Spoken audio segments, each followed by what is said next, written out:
നമസ്കാരം. മലയാളി വാർത്ത ഇൻസൈഡിലേക്ക് സ്വാഗതം. ഇന്നലെ നടന്ന മന്ത്രിസഭാ യോഗത്തിൽ CPI മന്ത്രിമാരായ K Rajan, P Prasad, GR Anil എന്നിവർ തീപ്പന്തം പോലെ ആളിക്കത്തിയതായി റിപ്പോർട്ട്. പിണറായി രൂപകൽപ്പന ചെയ്ത ഒരു പദ്ധതി പിണറായിയുടെ മന്ത്രിസഭ തന്നെ മാറ്റിവെക്കുന്നത് രണ്ടാം തവണയാണ്. കഴിഞ്ഞ ക്യാബിനറ്റിൽ CPM മന്ത്രിമാരുടെ എതിർപ്പിനെ തുടർന്ന് സ്വകാര്യ സർവകലാശാല ബില്ല് മാറ്റിവെച്ചിരുന്നു. മന്ത്രിസഭാ യോഗത്തിൽ കത്തിയ തീ ആളിക്കത്താൻ വൈകിട്ട് മുഖ്യമന്ത്രിയും സംഘവും CPI ആസ്ഥാനത്തെത്തി എന്നതാണ് മറ്റൊരു ഐറണി. സംസ്ഥാനത്ത് പുതിയ മദ്യനയം വരുന്നതാണ് മാറ്റിവെച്ചത്. ഇന്നലെ ചേർന്ന മന്ത്രിസഭാ യോഗം പുതിയ മദ്യനയം അംഗീകരിച്ചില്ല. കള്ളുഷാപ്പുകളുടെ ദൂരപരിധിയിലും ടൂറിസം ഡെസ്റ്റിനേഷൻ ഡ്രൈ ഡേക്ക് മദ്യം നൽകുന്നതിലും കൂടുതൽ വ്യക്തത വേണമെന്ന് മന്ത്രിസഭാ യോഗത്തിൽ അഭിപ്രായമുയർന്നിരുന്നു. കൂടുതൽ വിശദമായ ചർച്ചയ്ക്കായി മദ്യനയം മാറ്റി. പുതിയ കള്ളുഷാപ്പുകൾ അനുവദിക്കുന്നതിലും പുതിയ മദ്യനയത്തിൽ വ്യക്തതയില്ല എന്നുമാണ് ഇന്നലെ ചേർന്ന മന്ത്രിസഭാ യോഗം അഭിപ്രായപ്പെട്ടത്. ടൂറിസം കേന്ദ്രങ്ങളിലും വിവാഹ പാർട്ടികൾക്കും 1-ാം തീയതി ഡ്രൈ ഡേ ദിവസം ഇളവ് അനുവദിക്കുന്നതാണ് പ്രധാനമായും പുതിയ മദ്യനയം. ബാർകോഴ ആരോപണത്തെ തുടർന്നാണ് പുതിയ മദ്യനയം നേരത്തെ മാറ്റിവെച്ചിരുന്നത്. തലസ്ഥാനത്തില്ലാത്ത എക്സൈസ് മന്ത്രി ഓൺലൈൻ വഴിയാണ് മന്ത്രിസഭാ യോഗത്തിൽ പങ്കെടുത്തത്. സ്വകാര്യ സർവകലാശാല ബില്ല് ചർച്ച ചെയ്ത ദിവസം മന്ത്രി ബിന്ദുവും ക്യാബിനറ്റിൽ നിന്നും മാറി നിന്നിരുന്നു. ഇത് മുഖ്യമന്ത്രി നിർദ്ദേശാനുസരണമാണെന്നാണ് ആരോപണം. CPIയുമായുള്ള CPMന്റെ ബന്ധം വഷളായിക്കൊണ്ടിരിക്കുകയാണ്. അപ്രതീക്ഷിതമായുണ്ടായ പുതിയ സംഭവ വികാസങ്ങൾ മുഖ്യമന്ത്രി CPM സംസ്ഥാന സെക്രട്ടറിയെയും ഇടതുമുന്നണി കൺവീനറെയും ധരിപ്പിച്ചു എന്നാണ് വിവരം. മന്ത്രിസഭയിൽ ഉണ്ടാകുന്ന ഇത്തരം കലഹങ്ങളിൽ CPI സംസ്ഥാന സെക്രട്ടറി ബിനോയ് വിശ്വത്തിന്റെ ഒരു പങ്കും ഇല്ലെന്നാണ് മനസ്സിലാകുന്നത്. ബിനോയ് വിശ്വം പറഞ്ഞാൽ CPI മന്ത്രിമാർ കേൾക്കില്ല എന്നാണ് മനസ്സിലാകുന്നത്. ചൊവ്വാഴ്ച CPI മന്ത്രിമാർ ബിനോയ് വിശ്വത്തെ കണ്ടെങ്കിലും മന്ത്രിസഭാ യോഗത്തിലെ ഭിന്നതയെ കുറിച്ച് മുൻകൂർ ചർച്ച ഉണ്ടായിരുന്നില്ല. സംസ്ഥാനത്ത് കിഫ്ബി റോഡുകളിൽ ടോൾ അടിച്ചതിനെ എതിർക്കാനും CPI തീരുമാനിച്ചു. ജനങ്ങളെ വിശ്വാസത്തിലെടുത്ത് മാത്രമേ ഇത്തരം വരുമാന മാർഗങ്ങൾ തേടാവൂ എന്നും തദ്ദേശ നിയമസഭാ തെരഞ്ഞെടുപ്പുകൾ വരാനിരിക്കെ നീക്കം ജനവികാരം എതിരാകുമെന്നും സംസ്ഥാന നിർവാഹക സമിതി വിലയിരുത്തി. തിരക്കിട്ട നീക്കം മരവിപ്പിക്കണമെന്നും പാർട്ടി ആവശ്യപ്പെടും. സ്വകാര്യ സർവകലാശാല ബില്ല് സിലക്ട് കമ്മിറ്റിക്ക് വിടണമെന്നും നിർദ്ദേശിച്ചിട്ടുണ്ട്. പ്രതിപക്ഷം ഉന്നയിച്ചിരുന്ന ആവശ്യത്തിന് സമാനമാണ് ഇത്. പാലക്കാട് എലിപ്പുള്ളിയിലെ മദ്യനിർമ്മാണ പ്ലാന്റിനെ എതിർക്കാനുള്ള തീരുമാനത്തിൽ ഉറച്ചു നിൽക്കാനും തീരുമാനിച്ചു.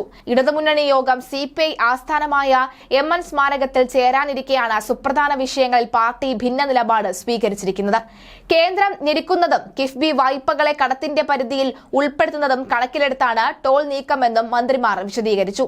എന്നാൽ തെറ്റായ കേന്ദ്ര നയങ്ങൾ മൂലമാണ് ഇത്തരം ബാധ്യതകൾ ജനം ഏറ്റെടുക്കേണ്ടി വരുന്നത് എന്ന പൊതുബോധം ആദ്യം സൃഷ്ടിക്കണമെന്നും മറുവാദം ഉയർന്നിരുന്നു.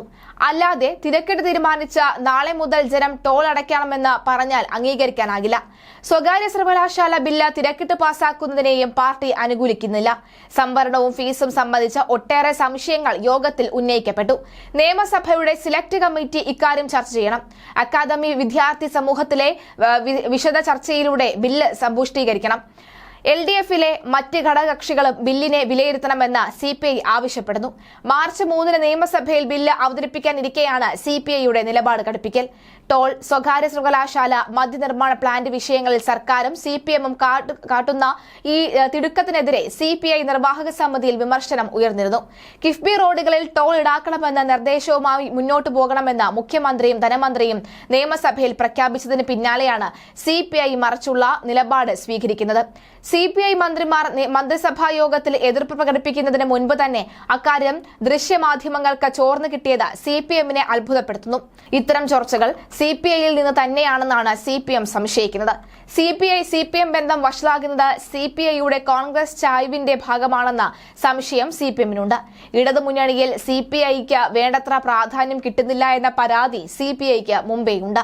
മന്ത്രിസഭയിൽ നിന്നും CPIയുടെ മുതിർന്ന നേതാക്കളെ പിണറായി ഒഴിവാക്കിയത് തന്റെ ഏറാൻ മുള്ളികളെ നിയമിക്കാൻ വേണ്ടിയാണ്. എന്നാൽ ദുർബലരെന്ന പിണറായി കരുതിയ മന്ത്രിമാരാണ് ഇപ്പോൾ പിണറായിക്ക് വിനയായത്. എന്നാൽ പാലക്കാട് എലപ്പുള്ളിയിൽ ബ്രൂവറി നിർമ്മാണവുമായി മുന്നോട്ടു പോകാനാണ് സർക്കാർ തീരുമാനം. ഇടതുമുന്നണി യോഗത്തിലാണ് തീരുമാനമെടുത്തത്. ആക്ഷേപങ്ങൾ ഒഴിവാക്കി മുന്നോട്ടു പോകണമെന്നും യോഗത്തിൽ തീരുമാനമുണ്ടായി. CPIയുടെയും RJDയുടെയും എതിർപ്പ് മറികടന്നാണ് ബ്രൂവറിയിൽ മുന്നോട്ടു പോകാൻ സർക്കാർ തീരുമാനിച്ചത്. CPI ആസ്ഥാനത്ത് തന്നെ ഇടതുമുന്നണി യോഗത്തിലാണ് ഇത്തരമൊരു തീരുമാനമുണ്ടായതെന്നാണ് കൗതുകം. CPI സംസ്ഥാന secretary Binoy Viswam, RJD secretary general Varghese George എന്നിവർ ബ്രൂവറി വിഷയത്തിൽ പാർട്ടിയുടെ എതിർപ്പ് അറിയിച്ചിരുന്നു. കുടിവെള്ള പ്രശ്നം ഉണ്ടാകില്ല എന്നും സർക്കാരിന്റെ അഭിമാന പദ്ധതിയാണെന്നുമാണ് CPM സ്വീകരിച്ച നിലപാട്. കിഫ്ബി ടോളുമായി ബന്ധപ്പെട്ട് ഇപ്പോൾ ചർച്ച ചെയ്യേണ്ടതില്ല എന്നും യോഗത്തിൽ തീരുമാനിച്ചു. സാധാരണഗതിയിൽ 1.5 മണിക്കൂറോളം എടുത്ത് തീരേണ്ട ഇടതുയോഗം 3 മണിക്കൂർ നീണ്ടു. സ്വകാര്യ സർവകലാശാല ഉൾപ്പെടെയുള്ള വിഷയങ്ങളും ചർച്ച ചെയ്തു. പാലക്കാട് ബ്രൂവറി സ്ഥാപിക്കുന്നതുമായി ബന്ധപ്പെട്ട ഇടതുപക്ഷ തീരുമാനം LDF കൺവീനർ TP രാമകൃഷ്ണൻ വിശദീകരിച്ചു. 2023-24 കേരളത്തിന്റെ മദ്യനയം പ്രഖ്യാപിച്ചപ്പോൾ ഇടതുപക്ഷ ജനാധിപത്യ മുന്നണി വ്യക്തമാക്കിയിട്ടുള്ള കാര്യമാണ് കേരളത്തിന് ആവശ്യമായ സ്പിരിറ്റും മദ്യവും ഇവിടെ ഉൽപ്പാദിപ്പിക്കുന്നതിന് ആവശ്യമാണ് എന്ന നിലപാട് സ്വീകരിക്കുന്നത്. അതിന് നേരത്തെ തന്നെ ശ്രമം തുടങ്ങിയിരുന്നുവെന്ന് അദ്ദേഹം വ്യക്തമാക്കി. കിഫ്ബി സംരക്ഷിക്കേണ്ടത് കേരളത്തിന്റെ ഭാവി വികസനത്തിന് ആവശ്യമാണെന്നാണ് അദ്ദേഹം പറഞ്ഞത്. ബ്രൂവറി സ്ഥാപിക്കുക എന്നത് സർക്കാരിന്റെ ഭരണപരമായ നടപടിയുടെ ഭാഗമാണെന്ന് TP രാമകൃഷ്ണൻ വ്യക്തമാക്കി. അത് ആ നിലപാടിൽ മുന്നോട്ടു പോകുകയാണ് ചെയ്യുന്നത്. പല ആശങ്കകളും ഇത് സംബന്ധിച്ച് ഉയർന്നു വന്നിട്ടുണ്ട്. കുടിവെള്ളത്തെയും കൃഷിയെയും ബാധിക്കുമോ എന്നെല്ലാമാണ് ആ ആശങ്കകൾ. ഒരു തരത്തിലും ഇവ രണ്ടിനെയും ബാധിക്കാത്ത നിലയിലായിരിക്കണം ഇത്തരം പദ്ധതികൾ മുന്നോട്ടു പോകേണ്ടത് എന്നാണ് ഇടതുപക്ഷ ജനാധിപത്യ മുന്നണി നിലപാട് എന്നും അദ്ദേഹം പറഞ്ഞു. കൂടുതൽ കരുത്തോടെ മുന്നോട്ടു പോകുന്ന നിലപാട് തന്നെയാണ് LDF സ്വീകരിക്കുന്നത്. ഇടതുപക്ഷ ജനാധിപത്യ മുന്നണിയിൽ വ്യത്യസ്തങ്ങളായ പാർട്ടികളുണ്ട്. അവർ വ്യത്യസ്തമായ അഭിപ്രായങ്ങൾ പറഞ്ഞിരിക്കാം. അതെല്ലാം മുന്നണിക്കകത്ത് ചർച്ച നടത്തി ഏകീകരിച്ച് ധാരണയിലെത്തി നടപ്പിലാക്കുക എന്നതാണ് പൊതുവെ സ്വീകരിക്കുന്ന നിലപാട്. ജനങ്ങളോടാണ് എപ്പോഴും കൂട്ടുത്തരവാദിത്വം. ആ ഉത്തരവാദിത്വം നിറവേറ്റി പ്രവർത്തിക്കാനാണ് ശ്രമിക്കുന്നത്. കിഫ്ബി വൻകിട പദ്ധതികൾക്കും ചെറുകിട പദ്ധതികൾക്കും ഒരുപോലെ പണം ചെലവഴിക്കുന്നുണ്ട്. വൻകിട പദ്ധതികൾക്ക് വേണ്ടി ചെലവഴിക്കുമ്പോൾ അതുവഴി ധനം സമാഹരിക്കുന്നതിലും നിലപാട് സ്വീകരിക്കാറുണ്ട്. കിഫ്ബിയുടെ സംരക്ഷണത്തിന് അത് ആവശ്യമാണ്.